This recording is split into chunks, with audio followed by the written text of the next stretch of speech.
온유를 주제로 이렇게 땅에서 천국을 사는 비결이라는 제목으로 말씀을 증거하려고 합니다. 블러 신학교가 있죠. 우리 가까이에 좋은 신학교가 있어요. 미국에서 그래도 괜찮은 큰 신학교입니다. 동부에 가면 신학교들이 있지만 서부에 아주 유명한 신학교가 블러 신학교예요. 거기 총장인 이제 마오 총장님께서 쓴 책에 무례한 기독교, 예의가 없다. 무례한 기독교라는 책이 있어요. 그 책에 오늘날 많은 그리스도인들이 잃어버린 것이 하나 있는데 그것이 바로 온유한 성품이다. 이런 얘기가 있어요. 이 팔복에 복이 있다 하는 8가지 그런 해당되는 것 중에 온유한 그 복을 놓치고 산다. 이런 얘기도 되겠죠. 오늘날 많은 그리스도인들이 온유한 것을 잃어버리고 있다. 이런 시대가 올 줄 알았는지 오래전부터 사막의 교부, 초대 교부, 이게 좀 낯선 표현이라서 그런데요. 이 사도들 12제자들 바로 다음에 나타난 12제자의 버금가는 신앙의 스승들, 선배들 이런 사람들을 얘기하는 거예요. 그 시대부터요. 그래서 온유를 아주 강조했습니다. 왜냐하면 앞으로 그리스도인들이 예수 닮은 그 온유한 성품을 다 잊어버리니까 세상이 요즘 어떻게 돌아갑니까? 온유한 것은 온데간데 없고 애나 어른이나 할 것 없이 전부 옛날처럼 주먹으로 해결하려고 다 그러잖아요. 힘으로. 이 꼭 주먹이 아니라 권력으로, 돈의 힘으로, 상식의 힘으로, 아는 지식의 힘으로, 노하우의 힘으로, 안 되면 무기로. 그래서 전쟁하고 있지 않습니까? 개인이나 가정이나 나라나 때로는 교회도. 그래서 그런 시대가 올 줄 알았는지 오래전부터 신앙의 선배들이 온유의 영성을 매우 강조했다고요. 어느 정도 강조했는가 하면 영성 있잖아요. 우리가 생각하는 경건훈련, 영성훈련의 목표는 온유하다 이렇게 얘기할 정도예요. 우리가 영성생활을 하는 것이 훌륭한 금욕자가 되는 거 아니다. 이것도 안 하고 저것도 안 하고 이래서 금욕하는 사람들, 또 여러분 기도하면 금식 기도해야 그 사람 기도 좀 한다 하잖아요. 그 자체가 목표가 아니다. 얼마나 오래 금식하면서 하루 할래? 이틀 할래? 그러면 누가 나와서 아니야 나는 40일 금식해. 그러면 앞에 2, 3일 했던 분은 그냥 찍 들어가잖아요. 그죠? 찍소리 못하고. 그런 것이 목표가 아니다. 또 이렇게 대단한 경건을 해서 아주 결단력 있게 밀어붙이고 나가는 이런 것이 아니라 영성생활의 목표는 온유한 사람이 되는 데 있다. 놀라운 그 수준이에요. 우리가 생각할 때는 어때요? 경건하고 신앙생활을 잘하면 아주 40일 금식기도 하면서 쭈야 하면 막 대단한 게 보이잖아요. 우러러 보이잖아요. 그런 게 전부가 아니라는 거예요. 영성훈련의 정말 진정한 목표는 온유한 사람이 되는 데 있다. 왜 그렇게까지 온유한 것이 중요하고 이분들이 강조할까요? 밑도 끝도 없이 그런 것이 아니고 시편 25편에 이런 말씀이 있어요. 하나님은 온유한 사람을 공의로 인도하시고 온유한 사람에게 하나님의 뜻을 가르쳐 주신다. 거기에 보면 공의로 인도를 해주시고 하나님의 뜻을 밝히 알 수 있도록 드러내 주신다. 어떤 사람에게요? 온유한 사람에게래요. 여러분, 우리가 기도하고 신앙생활 열심히 하는 것은 하나님이 내 인생을 좀 인도해 주십사 하고 기도하고 이렇게 간절하게 하나님 붙잡지 않습니까? 하나님의 뜻이 뭔지를 몰라서 동으로 갈까 서로 갈까 그렇게 할 때 우리가 하나님 붙잡을 수밖에 없지 않습니까? 그런데 누구에게요? 온유한 자에게 그렇게 해주신다잖아요. 공의로 인도해 주시고 하나님의 뜻을 알게 해주신다. 하나님의 뜻이 궁금하시고 동으로 갈까 서로 갈까 궁금할 때 하나님 내 인생 좀 이렇게 인도해 주십시오. 이런 간절한 마음이 있으면 오늘부터 여러분 온유함이란 어떤 것인가에 대해서 한번 도전하시고 관심을 가져보시겠습니까? 제가 요 포인트에 아멘 했으면 그냥 밥 먹으러 가는 자리인데, 그죠? 온유 옛날부터 강조했고, 하나님도 오죽했으면 온유한 사람에게 하나님의 뜻을 나타내신다. 얼마나 온유한 자를 하나님도 깊이 생각하고 중요하게 생각하는지를 알 수 있잖아요. 그래서 실제적으로 제가 이런 생각이 들더라고요. 요즘 우리 사순절 보내잖아요. 고기 잘 잡수고 계세요? 사순절인데 고기를 어디다 먹어요?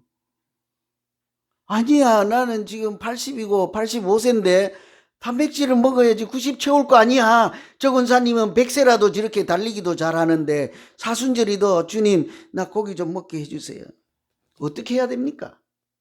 일전에 실제로 사순절인데 고기를 먹어야 되나 말아야 되나 이런 이제 논쟁, 이렇게 주고받는 신앙적인 실제적인 고민을 하는 대화를 나눈 일이 있었는데요.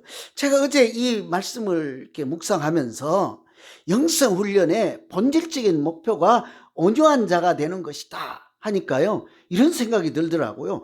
고기를 안 먹었는데 온유한 성품을 다 잃어버렸어. 그런 사람을 하나님이 기뻐하실까? 고기는 먹었는데 정말 예수님 온유하신 분이 예수님처럼 온유한 성품이 정말 이렇게 무르익어 나타나는 그런 사람, 어떻게 해야 될까요? 여러분, 고기 많이 드시고 차라리 온유한 자가 되는 것이 하나님이 기뻐하시지 않을까요? 고기는 안 먹었는데 그냥 온유한 성품은 찾아볼래야 찾아볼 수가 없어. 그거를 좀 더 노골적으로 구체적으로 표현하면, 고기는 안 먹고 상추만 먹었는데 예수님 닮은 구석은 한 개도 없고 그냥 폭력만 난무하는 사람이 된 거예요. 어떻게 하실래요? 고기 열심히 잡수시고 예수님 닮은 그리스도의 향기 나는 사람이 오히려 육체적으로도 건강하고 신앙적 영성으로도 건강한 믿음의 소유자가 될 줄로 믿습니다. 제가 강요한 거 아니고 여러분 스스로 아멘 하셨죠? 그죠? 이만큼 온유한 게 중요하대요. 저도 시편 25편에 이런 말씀이 있는지 몰랐어요. 설교 준비하면서 알았지. 진작 그랬으면 열심히 온유해 볼 텐데. 그래서 지금 반성하면서 저보고 들으라고 하는 설교예요, 오늘. 그래서 저는 심령이 가난한 자가 복이 있나니 그들이 천국이 그들의 것이라고 했잖아요. 오늘은 온유한 성품, 그들에게 땅을 기업으로 차지한다. 이 온유한 성품 가지고 이 땅에서부터 천국 같은 인생을 살아가면 얼마나 좋겠습니까? 저는 그런 기도가 절로 나오더라고요. 여러분, 우리 예수사랑 비전교회 성도님들 모두는 온유한 성품이 예수 그리스도처럼, 예수님처럼 아주 충만해서 우리가 여기서 믿음 생활하는 이 하루 예배 드리고 가정에 가서 또 홈으로 모여서 예배 드릴 때 천국같이 더불어 살아가는 우리 모두 되기를 간절히 기원합니다. 아멘은 그냥 하는 게 아니에요. 그죠? 결단하고 하겠다는 뜻이에요. 나도 공감한다는 얘기예요. 하나님 앞에서 맹세로 약속하는 게 아멘이에요. 그죠? 이렇게 온유하기로 우리 한번 해봐요.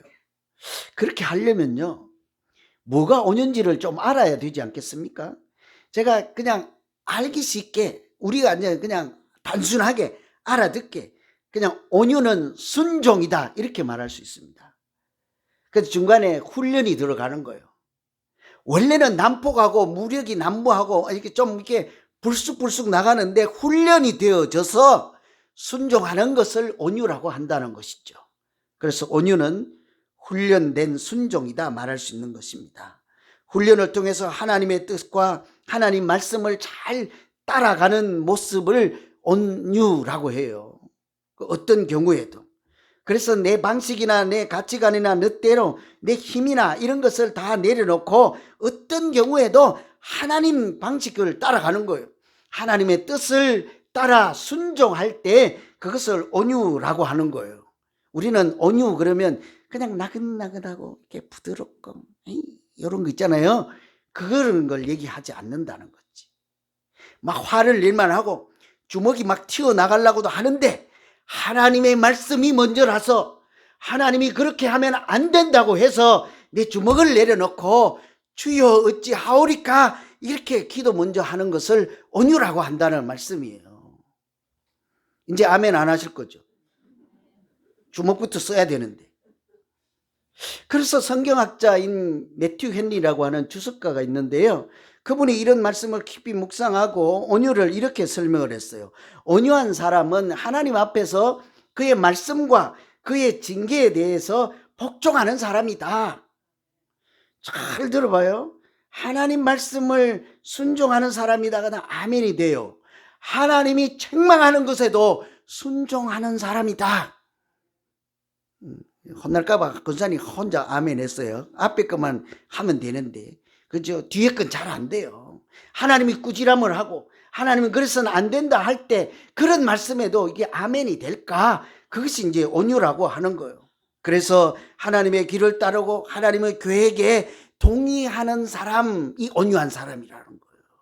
그래서 온유는 이렇게 훈련된 순종이다. 내가 막 우락부락하게 주먹이 막 튀어나가고 막 감정 있는 분노가 표출하고 내 방식대로 문제를 해결하고자 하던 사람들이 성령의 훈련을 받고 하나님 말씀의 훈련을 받고 기도로 훈련을 받고 하나님의 인도하심을 따라가다가 사람이 달라진 거예요. 그래서 내 능력이나 내 힘이나 무엇이든지 함부로 사용하지 않고 그것을 오히려 선한 일에 쓰는 사람, 이런 사람이 온유라는 거예요. 이게 이제 설명으로 하면 뭐 잘 모를 것 같은데요. 예를 들면 모세 같은 사람인 거예요. 모세는 하나님께서 이 사람이 가장 온유한 사람이다 칭찬 들은 사람이 모세입니다. 그런데 우리가 다 아는 대로 출애굽기를 읽으면 모세는 그 애굽에 있던 사람들이 자기하고 친구요 동족이고 같은 나라 사람인 히브리 사람을 때린다고 옆에 있다가 누가 보나 안 보나 하고 주먹으로 그냥 때리는 사람을 한 대 쳐서 그 사람이 어떻게 되었습니까? 죽어버린 거예요. 그런데 나는 아무도 안 본 줄 알았더니 나중에 알고 보니까 이게 바로 왕에게까지 다 이제 전해진 거죠. 저 모세라는 사람이 궁궐에서 당신 딸 손에 자라긴 했으나 밖에 나가선 완전히 다른 사람이 올시다. 어떤 사람? 아무도 안 보면 사람을 때려 죽이는 사람이에요. 난폭한 사람입니다. 그 길로 도망을 가서 광야에서 40년을 살지 않았습니까? 그래서 평소에는 왕궁에서 자란 왕자의 모습일지라도 때에 따라서는 주먹이 먼저 나가는 사람이 모세란 말이에요. 그런데 40년 광야에서 말씀의 훈련과 기도의 훈련과 양을 치는 목자의 훈련을 받고 이 사람이 나중에 어떻게 됩니까? 사람이 비난하고 이렇게 미리함이 비난하고 여러 사람이 자기를 비난할 때 그 사람들에게 그때는 주먹이 먼저 나가지 않아요. 오히려 여호와께 부르짖어 이르되 하나님이여 원하건대 저들을 고쳐주시옵소서. 달라져도 너무 많이 달라진 거예요. 무슨 뜻입니까? 이제는 내가 해결할 수 있고 내게 능력이 있을지라도 내 마음대로 내가 원하는 모습대로 문제를 풀어가지 않겠습니다 하고 주여 기다리는 사람인 거예요. 주님께 맡기고 하나님의 인도하심을 기다리는 사람을 온유한 자라 하는 거예요. 참 쉽지 않아요. 그죠?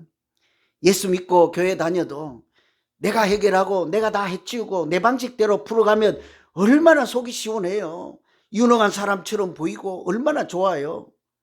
그렇게 안 하면 교회 갔다 와도 답답해. 내가 원하는 대로 내가 잘할 수 있는 것이 있는데 그대로 다 안 해주면. 그래서 담임 목사님한테 이렇게 해주세요 저렇게 해주세요 이렇게 해주세요 그러다가 한 5번 거절당하면 어때요? 아이 저 양반이 나를 무시하는가 보다 하고 여기만 교회냐 뭐 이러잖아요. 참 어려워요. 그래서 온유라고 한 거지. 그래서 제가 한 번 더 그만해도 되지만 온유라고 하는 것이 도대체 왜 나왔을까를 추적해 보니까요. 실제로는 예수님이 온유한 사람이 복이 있나니 그들이 땅을 기업으로 받을 것이라 처음 말씀하신 것이 아니고 사실은 성경은 구약이나 신약이나 같은 말씀이고 쌍이 되고 짝이 되잖아요. 신약에 있는 온유한 자에 대한 말씀은 구약에 있는 시편 37편의 말씀을 그대로 연결해 놓은 것입니다. 시편 37편에 온유한 자가 복이 있다는 말씀이 왜 나왔을까를 살펴보면요, 오늘 이 말씀이 얼른 이해가 돼요. 시편 37편의 말씀은 불의한 자들이, 소위 말해서 악한 사람들이 연약하고 힘없는 사람들을 압제해 억눌러요. 그들이 갖고 있는 것을 빼앗고 억울한 일을 당하고 그런 사람들에게 주신 말씀이에요.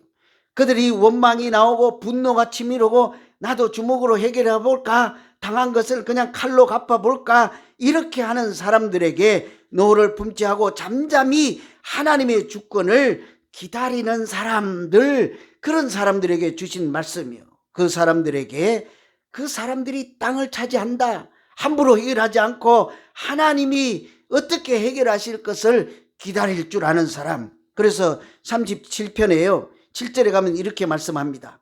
하나님 앞에 잠잠하고 참아 기다리라. 자기 길이 형통할 것이며 악한 꾀를 이루는 자를 인하여 불평하지 말지다. 악한 사람에 대해서 불평하지 말라. 분노를 그치고 노를 버리라. 왜 그런가 하니 9절에 대저 행악하는 자는 끊어질 것이나 여호와를 기대하는 자는 땅을 차지하리라. 여기 뒤에 있잖아요. 땅을 차지하리라. 누가요? 오늘 말씀은 온유한 자가 땅을 차지하게 될 것이라. 구약에는 뭐요? 땅을 차지하리라. 누구였습니까? 여호와를 기대하는 자가라고 했어요. 온유한 자는 누구입니까? 그러니까 여기서는 하나님을 기다리는 자예요. 두 개 다 땅을 차지하는 사람들. 신약에서는 그것을 온유한 자라 하고 구약에서는 기다리는 자라고 했습니다. 실제적으로 11절에 오직 온유한 자는 땅을 차지하며 풍부한 화평으로 즐기리로다. 오늘 말씀과 같은 내용이죠. 그러니 온유한 자는 내가 할 수도 있고 얼마든지 능력도 있음에도 불구하고 하나님을 기다리는 자예요. 어떻게 해요? 어떻게 인도하실지 내 방식대로 하지 않고 하나님의 인도하심을 내가 백기 들고 따라가겠나이다. 함부로 경거망동하지 않고 주의 뜻에 맡기겠나이다. 어떤 경우에 억울해요, 빼앗겼어요, 분노가 치밀어 올라요. 그래도 내가 그거 갚지 않고 주님 갚아줄 줄 믿습니다. 그때 주님 뭐라고 하십니까? 그들이 땅을 기업으로 받을 것이라. 여기서 땅을 기업으로 받는다는 말은 나를 위해서 주시는 하나님이 몫이 있다고요. 내 몫으로 떼어놓은 것이 있다고요. 그것을 내가 잘 누리도록 도우시고 인도하실 거라는 말씀이죠.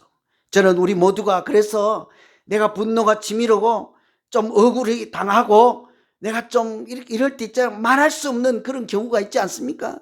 그때라도 하나님을 기다리는 온유한 성품으로 믿음 생활하다가 하나님이 예비하신 복을, 하나님이 나를 위해서 따로 떼놓은 몫을 하나도 놓쳐버리지 않고 다 누리며 행복하게 믿음 생활하는 우리 모두 되기를 간절히 기원합니다.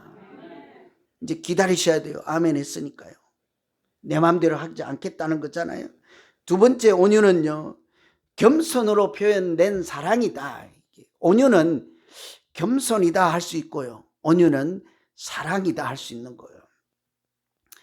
온유는 그냥 세상적으로 하면 조용하고 차분하고 이렇게 주먹도 안 쓰고 이런 사람들로만 생각할 수 있는데, 여러분 앞에 하나님의 뜻을 따르는 사람이 온유랬잖아요. 순종.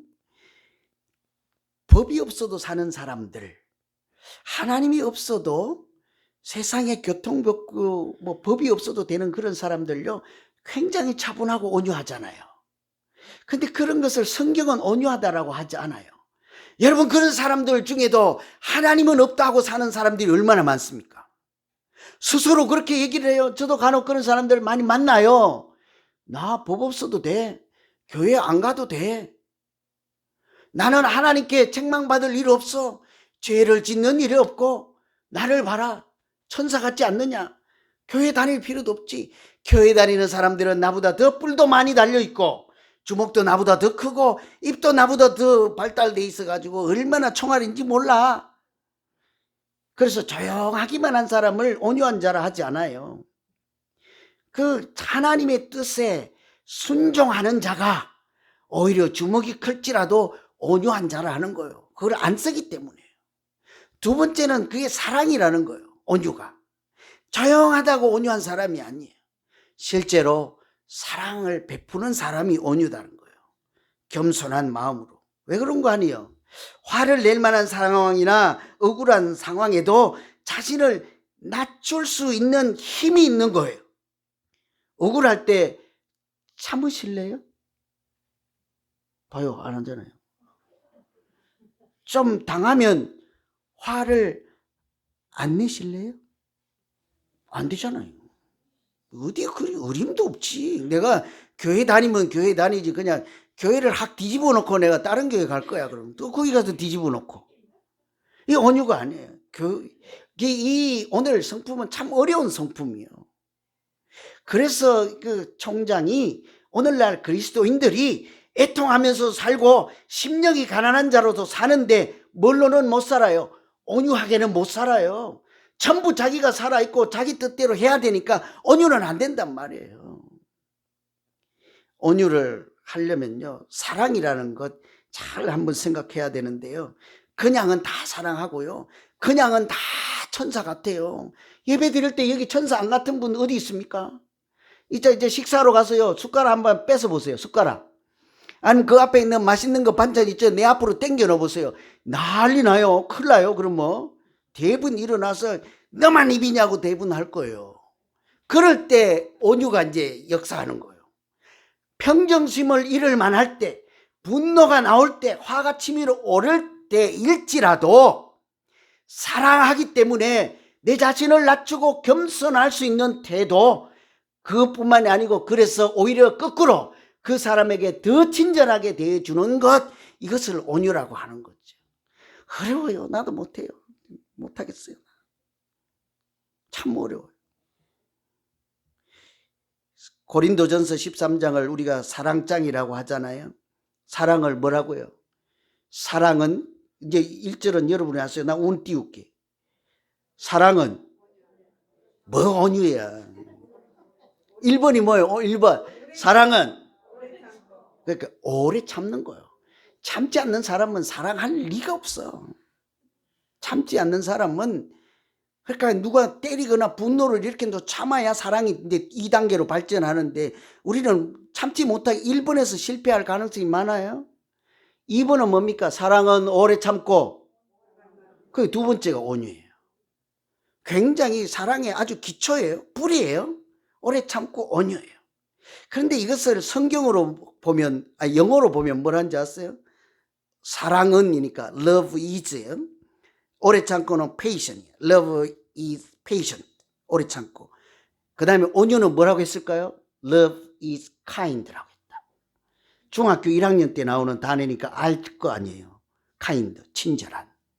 사랑은 친절한데 사랑은 kind한데, 오늘은 뭐라고 번역합니까? 온유를, 사랑은 온유하다 이렇게 표현하죠. 사랑은 오래 참고 온유하다 했으니까 온유는 거꾸로 하면 뭐예요? 사랑이라는 뜻이잖아요. 그러니까 내가 분노가 억울하고 막 이럴 때 그것을 하나님 때문에 내가 참기도 하지만 오히려 그 사람에게 그 반대로 더욱 친절하게 실제적으로 행동으로 하는 것을 온유라 한다는 말씀이죠. 그러니까 참 어려운 것입니다. 헬라어, 이제 성경은 영어가 아니고 원어로 처음 기록된 단어가 헬라어잖아요. 그 헬라어에도 이 단어 뜻이, 온유라는 뜻은 착하다로 되어 있어요. 착하다. 그리고 온유라고 하는 것은 하나님의 뜻에 잘 순종해서 하나님이 해결해 주실 것을 믿고, 또 그 사랑을 내가 받아서 나도 그 사람을 사랑하는 마음 때문에 어떤 경우에라도 다른 사람에게 친절하게 대해 줄 수 있는 신앙적인 능력, 신앙적인 힘을요, 온유라고 하는 거예요. 친절하게 살면 믿음 있는 사람이에요. 다른 사람을 대할 때 친절하게 대하는 태도가 내 믿음 생활하고 직결된다는 말씀이죠. 여러분, 어떤 경우에도 한번 친절해 보시겠습니까? 왜 이렇게 용기가 없을까? 한번 친절하게 해보세요. 저한테도. 저한테도 막 삿대질 그만하고 한 번만 친절하게 해주세요. 제가 업어드릴게요. 저한테도 친절하게 안 되는데 성도들끼리 친절하게 되겠습니까? 그죠? 좋긴 해요. 내가 그 사람 잊어먹진 않으니까. 수십 년 목회생활 하면서 간혹 몇십 년 만에 한 분씩 그 분노를 표출하는 사람들 있잖아요. 그런데 그것은 저한테 주는 상처가 아니라 자기 신앙생활의 근본이 흔들리는 상태예요. 이게 온유라고 하는 것이 괴롭힘을 당하고 고난 중에서도요, 자기를 낮추고 하나님을 기다릴 뿐만 아니라 오히려 그럴 경우에 더 친절하게 대해주는 거예요. 그 사람에게. 그러니 얼마나 어렵겠습니까? 온유는 친절합니다. 온유는 사랑이다. 이렇게 말할 수 있는데요. 그래서 우리가 이렇게 될까 싶어서 제가 어젯밤에 막 찾아봤어요. 온유라고 하는 그렇게 산 사람, 아까는 모세를 제가 말씀드렸잖아요. 이분은 중국에 선교 갔던 분이에요. 여성분이에요. 초창기에 기독교가 들어갔을 때 우리나라로 그렇지만 중국도 무속신앙이 많이 발전해서 점쟁이들 많잖아요. 굿도 하고 이렇게 하잖아요. 그 공짜로 하는 거 아니죠. 알잖아요. 그죠? 굿하면 얼마나 내요? 막 상황에 따라서 막 부풀려 갖고 3천만 원짜리 굿도 있고 1억짜리 굿도 있고 그렇잖아요. 점 한번 보는데도 다 천차만별이라고요.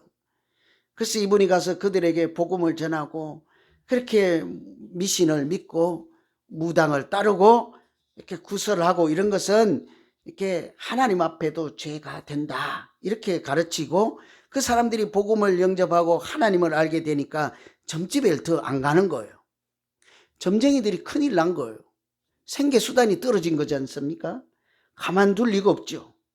에베소에서도 사도 바울이 가서 복음을 전하니까 사람들이 가지고 있던 마술책을 다 태워버리고 더 이상 우상을 숭배하지 않으니까 그 사람들이 신상을 팔아서 장사해서 먹고 살던 사람들이 와서 사도 바울을 죽이려고 하지 않았습니까? 똑같은 일들이 일어났단 말이에요. 그러니까 이 사람들이 자기가 가지고 있던 감자를 가지고 왔어요. 요즘은 우리가 계란을 투척하잖아요. 상처는 안 나오고 그냥 더럽게 하려고. 이 사람 감자를 그냥 들고 설교할 때 말씀을 전하는 예배자로서 던지는 거예요. 우리도 저기 들어올 때 감자 검사해야 될라 봐. 내일부터 나 무서워요. 근데 이 선교사님이 감자로 얻어 터지고 이렇게 우리 권사님처럼 멍이 들고 막 그랬을 거 아닙니까? 서로 한바탕 소란이 벌어지고 다 집에 간 뒤에 울면서 했겠죠. 그 감자를 다 주워다가요. 이튿날 아침에 가서 바구니에 들어갔고 창문에 가서 집어 던질까요? 안 한 거예요. 땅에다 심어. 그 걸음을 주고 착석하며 자기 마음도 돌보겠죠. 하나님 내 방식 내 힘대로 하지 말고 온유한 사람처럼 하나님의 방식대로 따를 수 있는 힘과 능력과 믿음 줘 주십시오. 물 주고 그름 주고 해서 잘 키워서 감자가 주렁주렁 올릴 거 아니에요. 감사히 잘 먹겠습니다 아니라 딱 해가지고 한 가마니 싸가지고 그 집에 찾아가. 그 무당집에. 그 시간도 지났고 무당도 이제 진정이 됐고 했을 거 아닙니까? 그래서 이 무당이 이분이 하는 그 행동을 보고 감동을 받은 거예요. 그래서 마음을 돌이켜 예수를 영접할 뿐만 아니라 선교사를 돕는 선교사가 된 거예요. 기적이잖아요. 그러니까 이런 게 실제 생활에서 나온 온유의 구체적인 모습이라는 거죠. 같이 나도 감자로 다시 되돌려 던지지 않고 그 하나님이 주신 감자 안에 있는 생명을 잘 살려내서 그것을 통해서 또 다른 영혼을 구원하는, 그래서 우리가 친절을 베풀 때 하나님은요 우리의 작은 친절 말 한마디 그 감자 하나를 통해서도 우리가 살아가는 인간관계나 우리 가정이나 우리 교회에요 천국을 만들어 가실 줄로 믿습니다. 이게 온유의 능력이라고요. 말씀을 정리합니다. 온유의 절정은 예수님이 십자가에서 보여준 사랑이지 않겠어요? 그러니 예수님이 뭐래요? 수고하고 무거운 짐진 자들아 다 내게 와서 배우라. 나는 겸손하고 뭐래요? 온유하니라고 하잖아요. 예수님이 그 온유를 어디에서 보여주십니까? 십자가에서 보여주잖아요. 자기에게 침뱉고 괴롭히고 무시하고 비난하던 그 사람들을 향해서도 주여 저들이 하는 짓을 무슨 짓을 하는지 모릅니다. 저들을 용서하여 주십시오 하고 나도 내 뜻대로 하지 말고 주님 뜻대로 하게 해 주십시오 하고 기도하지 않습니까? 그게 온유라는 말씀이에요. 오늘 저는 우리 모두가요, 좀 이렇게 조용하고 착한 정도가 아니라 내 마음대로 막 해보고 싶어도 그건 내려놓고 주님 뜻 붙잡고, 나에게 좀 억울하고 좀 손해를 보게 할지라도 거꾸로 더 친절하게 해서 하나님의 사랑으로 이 땅에, 우리 가정에, 우리 믿음 생활하는 이 교회 안에 천국을 만들어가는 우리 모두 되기를 간절히 기원합니다.